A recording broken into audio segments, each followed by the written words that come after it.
Ранним утром над Сан-Франциско туман уже начал рассеиваться, открывая солнечный блеск стеклянных фасадов делового центра. В самом сердце города, в высотном здании Caldwell Systems, 35-летний генеральный директор Марк Колдуэлл стоял у стойки ресепшена, играя в руках банкой ярко-оранжевого энергетика. Его дорогой костюм идеально сидел, туфли сверкали, а на губах застыла самодовольная улыбка. Перед ним, прижимая к груди папку с документами, стояла 23-летняя Лиззи Харпер. Она пришла доставить бумаги для своего отца, который уже 20 лет работал здесь уборщиком. Несмотря на молодой возраст, Лиззи умела держаться с достоинством, черта, которой гордился ее отец. Но сейчас в воздухе было что-то, что грозило это достоинство разрушить. Вокруг, возле лифтов и вдоль мраморных колонн сотрудники украдкой наблюдали за сценой. Шепот смешивался с приглушенными смешками.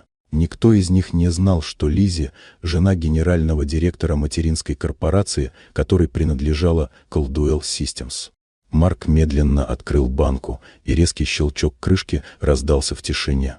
Не меняя выражения лица, он вылил содержимое на голову Лиззи. Ледяная сладкая жидкость пропитала ее волосы и блузку. Она стояла неподвижно, лишь крепче сжимая папку.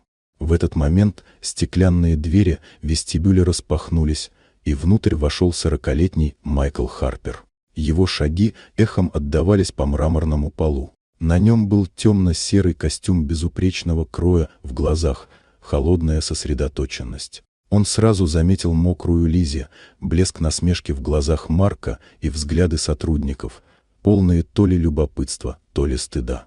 Майкл остановился рядом с женой, посмотрел на Марка, и в комнате мгновенно стало тише. Ни одного лишнего слова, только выверенная, тяжелая пауза. Даже те, кто еще секунду назад улыбался, отвели взгляд.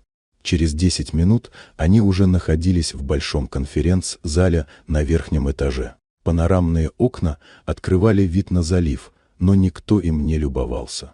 Марк сидел, сжав губы, а рядом с ним его топ-менеджеры, не решавшиеся вмешаться.